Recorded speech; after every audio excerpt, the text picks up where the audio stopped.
El siguiente programa puede ser visto por mayores de 12 años en compañía de adultos responsables. No contiene escenas de sexo ni violencia.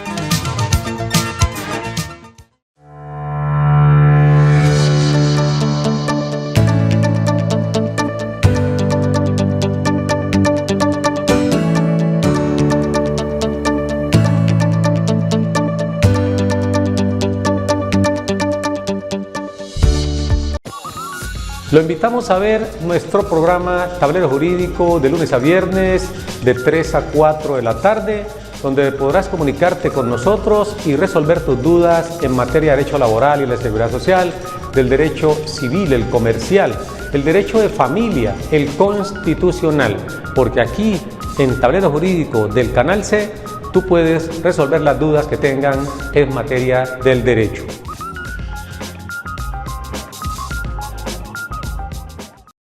Sus deberes, sus derechos, sus obligaciones y las normas. Tablero Jurídico, la exposición más completa en el marco jurídico. En Tablero Jurídico, temas de actualidad y la noticia jurídica del día. Tablero Jurídico, con la dirección del doctor Luis Ernelio Palacios. Tablero Jurídico. Amables televidentes, tengan ustedes muy buenas tardes. A partir de este instante y hasta las 4 les acompañaremos en este subprograma Tablero Jurídico, un espacio pedagógico que lo orienta en torno a los dos derechos en materia laboral y la seguridad social, del derecho laboral, del derecho constitucional, del derecho a la salud, entre otros. Usted marcará nuestra línea de participación 556-0854, 556-0854, nos formula sus preguntas, nosotros le orientamos como suele hacerse aquí en Tablero Jurídico. Hoy, bajo la dirección técnica de Edison Yantén, que es quien está allí detrás de cámara, haciendo posible que esta señal llegue hasta sus hogares. Hoy, además del amigo Edison, nos acompaña Hasbleidy Ramírez Ortiz. Hasbleidy, estudiosa del derecho como quien más, lo mismo que Juan Camilo Aranzazu, también estudiantes de derecho ambos, pero eso sí, muy estudiosos y quieren hoy compartir con ustedes parte de ese conocimiento que aprenden en la universidad. Buenas tardes, Hasbleidy, ¿cómo estás? Buenas tardes, muy bien, gracias. Bueno, Hasbleidy, ¿qué nos traes para hoy? ¿De qué nos vas a hablar? Bueno, principalmente vamos a hablar, mi compañerito, de la estabilidad laboral reforzada, que vendría siendo a quienes protegen y en qué casos este podría ser como vulnerado. Bueno, nos parece muy bien, Juan Camilo. ¿Qué traes hoy para nuestros televidentes, Juan Camilo? Por mi parte les voy a hablar de la pérdida de capacidad laboral o el PCL y su técnica de calificación y el estándar jurídico para el despido con estabilidad laboral reforzada. Bueno, ya ustedes saben, Hasbleidy nos va a hablar en torno a lo que es la estabilidad laboral reforzada y Juan Camilo acerca de esa diferenciación en materia de estabilidad que existe entre aquellas personas que son aforadas o protegidas cuando su situación de salud no es la mejor. Por eso él se quiere referir también a ese dictamen de calificación cuando una persona ya ha sido calificada por los organismos competentes. Entonces, a lo que vinimos, Hasbleidy, explícale aquí a nuestros televidentes en qué consiste o qué es eso de la estabilidad laboral reforzada que tanto se habla en nuestra sociedad. Bueno, principalmente es muy importante recalcar que existen dos tipos y está la estabilidad laboral y estabilidad laboral reforzada. Es importante que aclaremos la diferencia entre estas dos. El artículo 53 de la Carta Constitucional establece mínimos fundantes para la legislación laboral, mínimos que son irrenunciables. Dentro de estas se encuentra la estabilidad laboral. Esto es más como una garantía económica, es decir, garantiza al trabajador que mientras perduren las condiciones del contrato laboral, esta persona continuará con su trabajo a menos de que el empleador decida ponerle fin al contrato. Esto deberá tener justa causa y si no la tiene, entrará ya la indemnización por perjuicios del despido. Entonces, esta estabilidad es más bien como una garantía de índole económica. Ahora bien, tenemos la estabilidad laboral reforzada. Esta sí vendría siendo una garantía para el trabajador que tiene este tipo de estabilidad que no puede ser removido de su puesto sin antes tener la autorización de una entidad competente como sería el Ministerio de Trabajo, y es una protección que consiste en que el empleador no podrá ser despedido, no podrá terminar su contrato y no podrá desmejorar las condiciones del trabajador sin autorización previa o por ya sea el Ministerio de Trabajo o por el juez laboral, aun cuando el contrato sea a término fijo o contrato por prestación de servicios. Ahora bien, no todos los trabajadores gozan de esta protección. Si bien todos los trabajadores tienen estabilidad laboral, la estabilidad laboral reforzada solo protege a un grupo exclusivo de trabajadores. ¿Quién vendría siendo en estos grupos? Como primero tenemos las mujeres embarazadas o en periodo de gestación, de lactancia, perdón. Comenzamos con el fuero de maternidad inscrito en el artículo 239 del Código Sustantivo Laboral, durante la gestación y licencia de maternidad. Esto vendría siendo unos 6 meses. En la misma línea también tenemos las madres adoptivas, que vendrían siendo desde el periodo en que se entregan sus hijos a la madre hasta el periodo de lactancia, que según la legislación colombiana vendría siendo el mismo tiempo que una madre natural, o sea, 6 meses.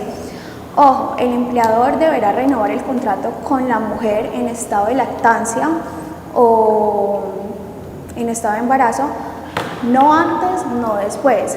¿Por qué no después? Porque este estado de protección terminará con el periodo de estado de lactancia de la mujer, entonces ya no podrá gozar de este privilegio y entonces la obligación terminará por parte del empleador. También la licencia materna se extiende al padre en caso de fallecimiento o enfermedad de la madre.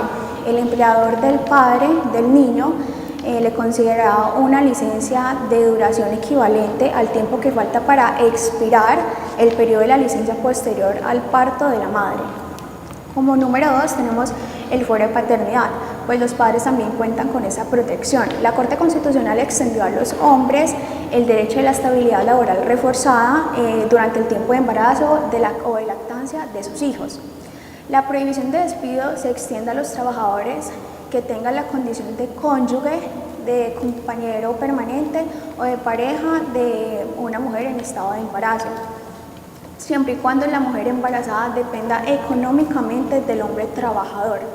Este caso solo se dará cuando el trabajador dé a conocer al empleador el estado de su pareja sentimental. Para que eso se aplique hay que tener en cuenta ciertos puntos. Número 1, el hombre deberá demostrar que la mujer depende económicamente de él, ya sea parcialmente o totalmente. Número 2, deberá verificar que llevan 2 o más años de convivencia juntos o compartiendo. Y número 3, que compartan seguridad social y deudas. Eso también aplicará para parejas del mismo sexo, siempre y cuando una de ellas estará en estado de embarazo. Continuamos con los trabajadores con enfermedad grave, limitación de salud o personas con condición de discapacidad. Los requisitos para que estos sean válidos son que la persona tenga una enfermedad, que tenga una discapacidad o problemas de salud que le impiden realizar sus trabajos de forma normal como antes lo había hecho. Ojo, no cualquier enfermedad dentro de este índole de estabilidad laboral reforzada. La enfermedad deberá ser de nivel moderada o grave, nunca leve. Número 2, se exige que el empleador conozca la enfermedad antes del despido. Esto es muy importante porque es la demostración de que el empleador conocía de este estado de vulnerabilidad del trabajador y por eso lo despido, que eso ya vendría siendo discriminación. Y número 3, que la persona le hayan terminado su contrato con una causa muy relacionada a su enfermedad, nuevamente discriminación, y sin el permiso del Ministerio de Trabajo. ¿Cómo funcionan las pruebas? ¿Cómo yo puedo demostrar que de verdad tenía esta enfermedad, esta vulnerabilidad? Funciona pues de muchas maneras, es decir, la incapacidad de varios días, citas médicas en el horario laboral, diagnósticos médicos, certificados de salud, entre otros. Ahora, ¿cómo notificar al empleador y poder probarlo? Es decir, ¿cómo yo le hago demostrar a un juez que mi empleador sí conocía de mi estado y aún así decidió despedirme. Bueno, ahora voy a estar citando el conocimiento del empleador de la sentencia T434/2020, que número 1 dice: la enfermedad presenta síntomas que la hacen notoria.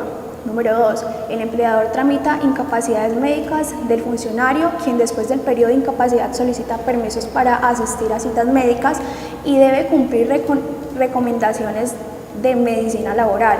Número 3, el accidente es despedido durante un periodo de incapacidad médica de varios días por una enfermedad que generó la necesidad de asistir a diferentes citas médicas durante la relación laboral. Número 4, la accionante, prueba que tuvo un accidente de trabajo durante los últimos meses de la relación que generó una serie de incapacidades y la calificación de un porcentaje de PSL antes de la terminación del contrato. Número 5, el empleador decide contratar a una persona con el conocimiento previo de que tiene una enfermedad diagnosticada, que al momento de la terminación del contrato estaba en tratamiento médico y estuvo incapacitada un mes antes del despido. Número 6, no se le puede imponer al trabajador la carga de soportar las consecuencias de que en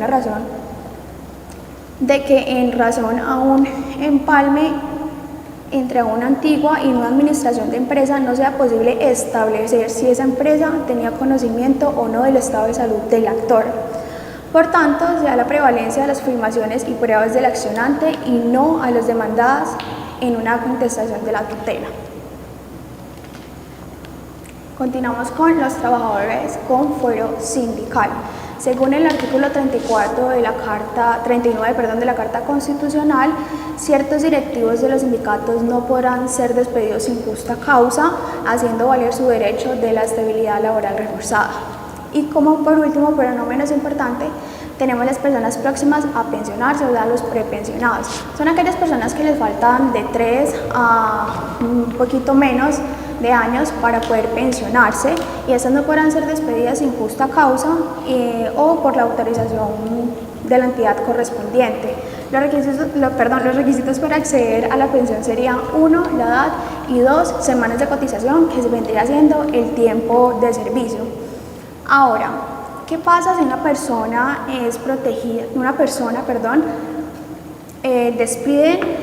¿qué pasa si despiden a una persona que es protegida? Sería un despido ineficaz, ya que esto es un principio constitucional. En este orden de ideas estaría la acción de tutela, que es una herramienta que tiene el trabajador para poder pedir el reintegro inmediato a su cargo laboral. También puede pedir a los jueces laborales no solo el reintegro, sino también las prestaciones causadas durante el tiempo que estuvo por fuera. En algunos casos, cuando se despide a una mujer sin autorización del Ministerio de Trabajo, hay una sección indemnizante para el empleador que equivale a 60 días de salario. Lo mismo sucedería con las personas de incapacidad, pero en vez de 60 días sería 180 días de salario. Todo ese proceso se hace entre los jueces laborales. Entonces, sí hay herramientas laborales para hacer válidas este derecho de la estabilidad laboral reforzada. ¿La estabilidad laboral reforzada solo aplica para contratos laborales? No. Según la Carta Constitucional, ha dicho que prima la realidad de las formas, es decir, que también aplicaría para contratos de prestación de servicios. Ahora entonces, ¿el empleador no podrá despedir a una persona que está protegida? No tanto así. Sí que podrá hacerlo, pero si existe una causa objetiva, comprobada y con autorización previa de la autoridad competente. Este causal no podrá tener ninguna relación con el estado de vulnerabilidad del trabajador. Sin eso, el despido sería ilegal.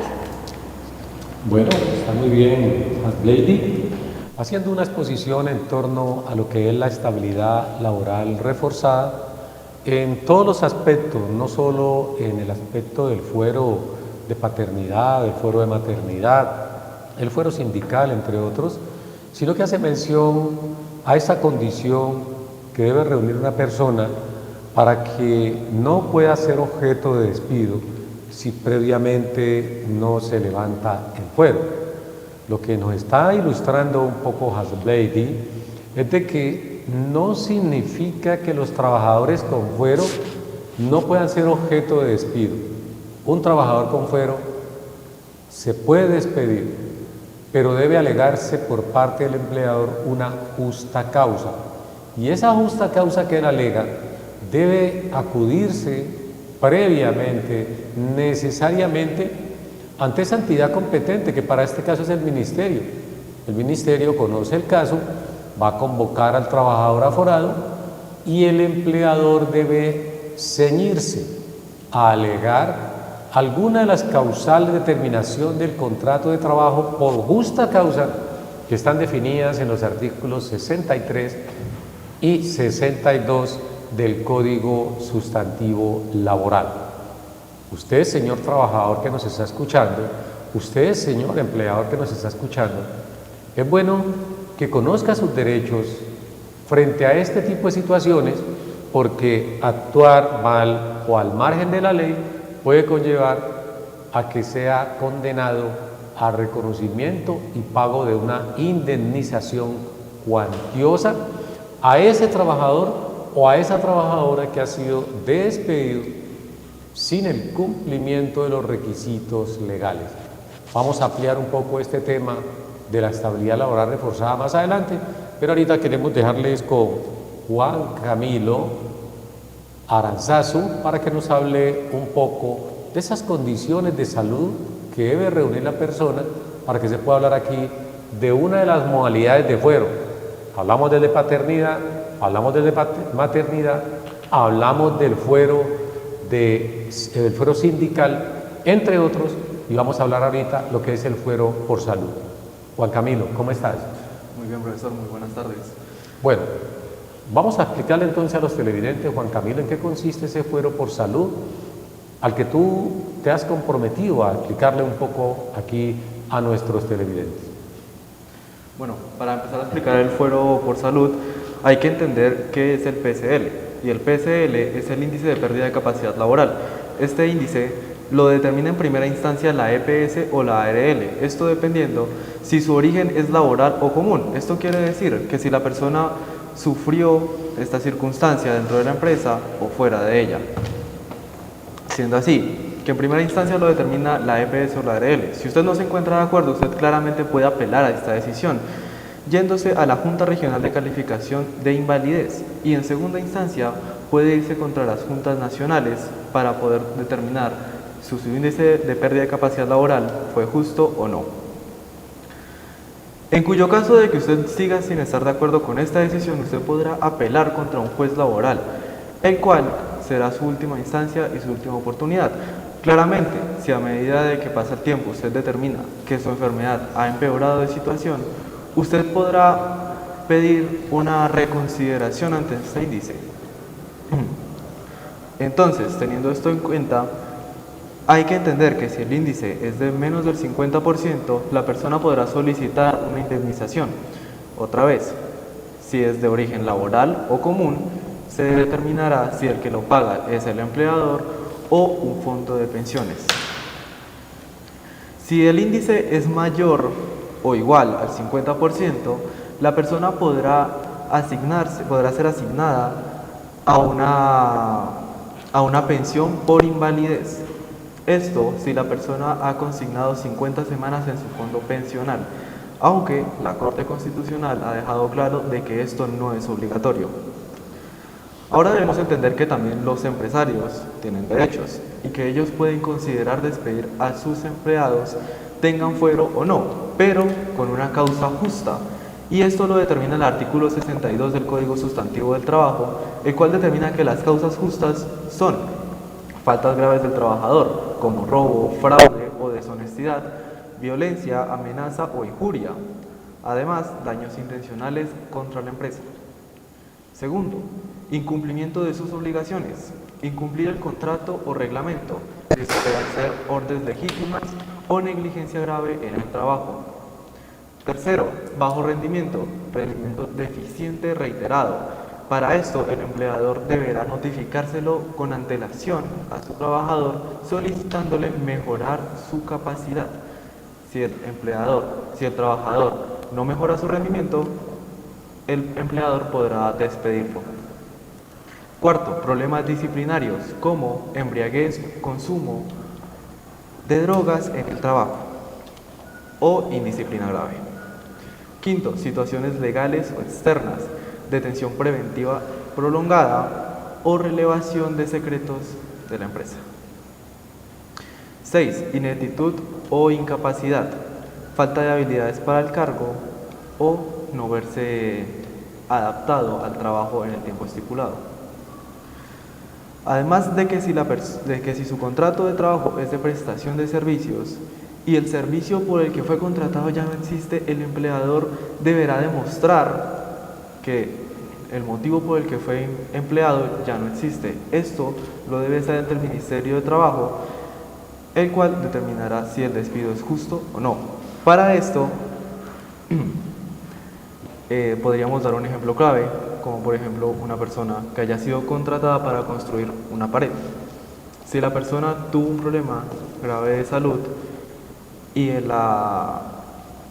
motivo por el que fue empleado ya terminó, ya se extinguió, por ejemplo la pared ya fue terminada y el contrato por el que fue estipulado termina, el empleador podrá despedirlo con justa causa, ya que el motivo por el que fue contratado se extinguió. Y eso sería todo por mi parte. Bueno, gracias Juan Camilo por ese aporte que tú haces a la sociedad en torno a lo que son los derechos que tiene una persona que ha sido protegido por ley o por jurisprudencia con el fuero de estabilidad laboral reforzada. Hay que recordar que el fuero de estabilidad laboral reforzada no ha existido siempre. Se ha ido construyendo poco a poco a partir precisamente de las circunstancias de cada caso, en donde la Corte Constitucional especialmente, vía tutela, ha protegido a algunos trabajadores y trabajadoras mediante las sentencias de constitucionalidad, la sentencia C. Por eso el fuero de estabilidad laboral reforzada que hacía mención hace pocos minutos Hasblady y Juan Camilo no han estado siempre presentes en nuestra legislación. Recordemos que el mismo artículo 62, 63, Código Sustantivo Laboral, en el numeral 15, faculta al empleador para despedir al trabajador después de una incapacidad de 180 días sin que pueda haberse recuperado. Y digo que lo faculta porque aunque esa norma no está acorde con la actual jurisprudencia, eso en Colombia era muy común, que una persona, estando incapacitado, la incapacidad de por sí es un fuero, no podía ser despedido del trabajo.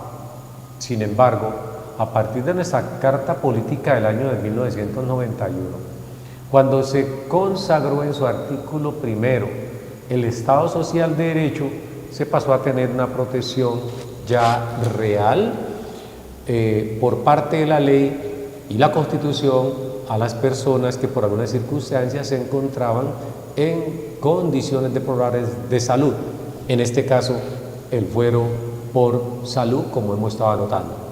Entonces, esta jurisprudencia fue poco a poco expandiéndose a tal punto que en el año 2017, a través de la sentencia C-005 del 2017, por primera vez, o bueno, no primera vez, sino que se reiteró la protección para ese hombre que no está en condiciones, digamos, anormales de salud, está gozando de plena salud, pero resulta que él es el que trabaja en el hogar, es el músculo financiero, porque su esposa no pudo vincularse laboralmente hasta el momento.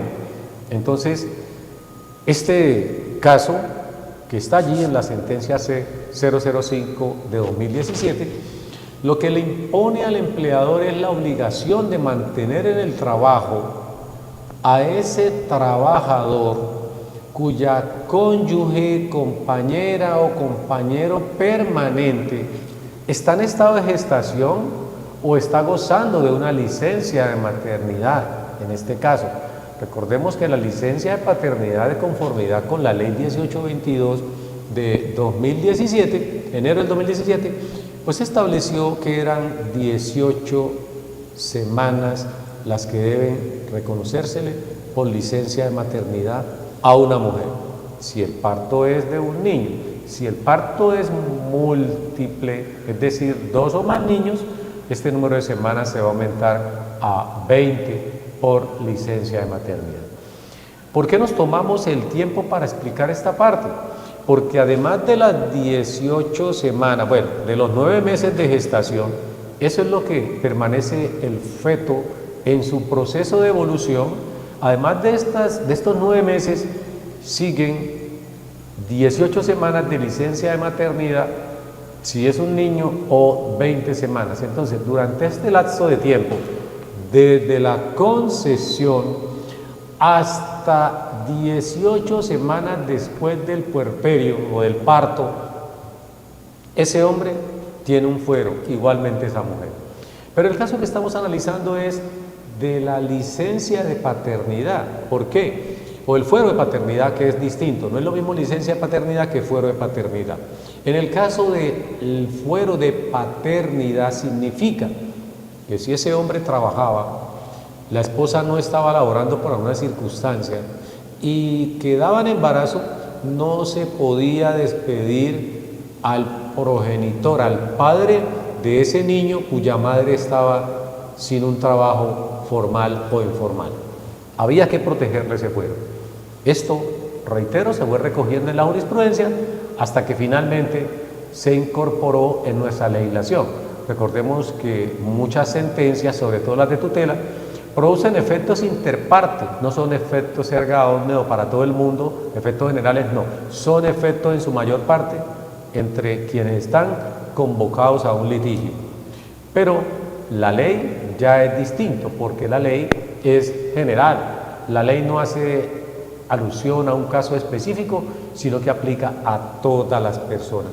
Por eso, lo que se decía o se manifestaba como una especie de secreto a voces, la protección a ese padre cuya esposa, estando en embarazo, no tenía un trabajo, pues pasó a convertirse en ley a través de la ley 2141 del año 2021, y esa ley entonces ya entró a modificar lo que son los artículos 239, a los que hacía mención ahorita la doctora Hasblady y por supuesto Camilo, cuando hablaban de este tipo de fuero. Entonces, señor empleador, señor trabajador, el que tiene fuero no es que sea imprescindible, no es que no se pueda despedir. Hay que agotar unos procedimientos para poder optar para despedir a un trabajador bajo esas condiciones. Pero le preguntamos ahorita a Hasblady, ¿qué sucede si un empleador, a sabiendas de que el trabajador tiene a su esposa en estado de gestación o en licencia de maternidad y procede a despedirlo sin agotar el procedimiento establecido en la misma ley? ¿Qué puede suceder, Hasblady, en ese caso? Bueno, principalmente cabe recalcar que lo primordial es proteger pues, a la madre en este momento, pero si llegara el caso de que el empleador no respetara esto, el trabajador podría accionar una acción de tutela, que sería algo transitorio, y ya después con un juez laboral todo el procedimiento, porque el despido sin justa causa, y ya vendría la indemnización.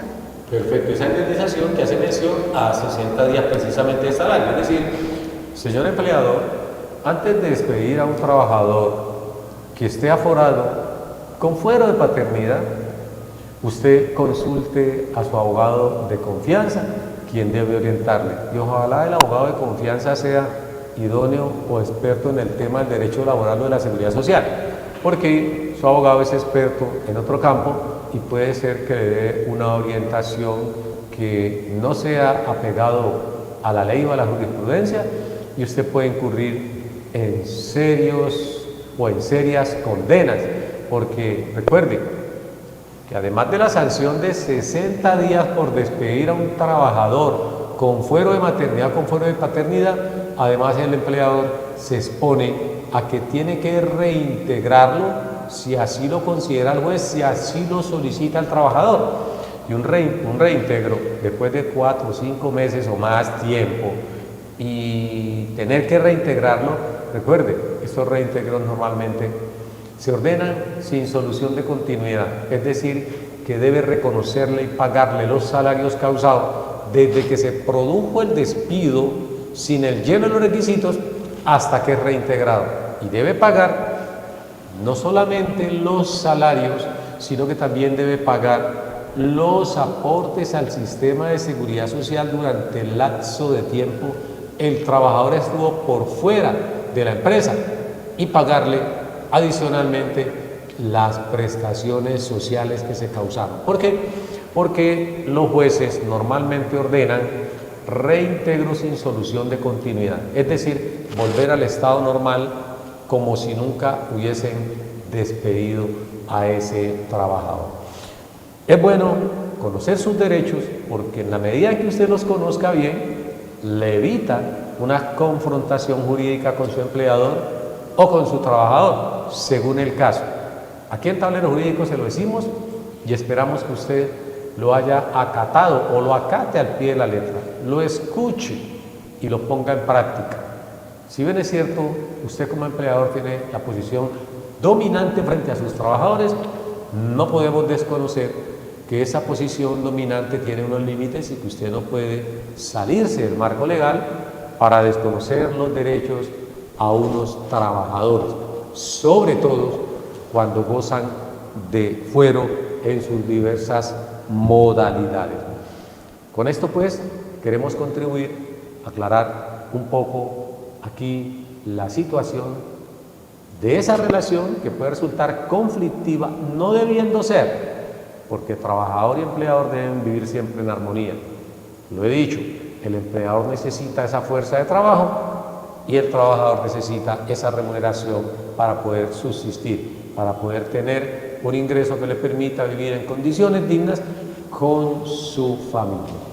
Trabajador y empleador están llamados a conciliar sus diferencias y no mirarse como si fuesen enemigos que se oponen el uno a otro irreconciliablemente. Hay que mirar en qué forma se resuelven los casos. Ablady, muchas gracias por habernos acompañado en el día de hoy en su espacio Tablero Jurídico. ¿Cuándo pueden volver aquí al programa, Ablady? No, cuando me llamen, yo puedo, cuando me llamen, me interesa mucho este tema. Muchas gracias al profesor por la invitación. De verdad que espero que hayan como llenado esos espacios que tenían sobre este tema y de haber sido mucha ayuda. Bueno, la misma pregunta para Juan Camilo. Juan Camilo, ¿cuándo volvemos acá para poder llevarle un poco de orientación a nuestros televidentes? Cuando sea, estoy dispuesto a resolver cualquiera de sus dudas. De igual forma, este es un tema muy interesante y muy amplio y que además de eso tiene gran carga en Colombia, porque muchas personas pueden verse involucradas en esta clase de situaciones sin saber qué hacer. Bueno, aquí contribuimos para que esa paz en la sociedad, para que no solamente trabajadores y empleadores, sino siempre la sociedad debe vivir en armonía, sin que uno tenga que pisotearle los derechos al otro, porque ahí es donde se generan los desequilibrios sociales. Siempre la gente está pensando que quienes deben garantizar la paz, la armonía, el sosiego, es el mandatario o los gobernantes. No, nosotros, la sociedad, debemos dar ejemplo y debemos aprender a vivir en paz, y solamente se vive en paz en la medida en que los derechos de los demás sean respetados como si fueran los nuestros, para de esta manera evitar las confrontaciones que terminan perturbando muchos hogares. A todos ustedes les agradecemos por haber estado aquí con nosotros en este su espacio Tablero Jurídico. Los invitamos para el día de mañana en punto de las 3, donde estaremos aquí en más Tablero Jurídico. Para todos, una feliz tarde, un fuerte abrazo y Dios los bendiga. Nos vemos mañana.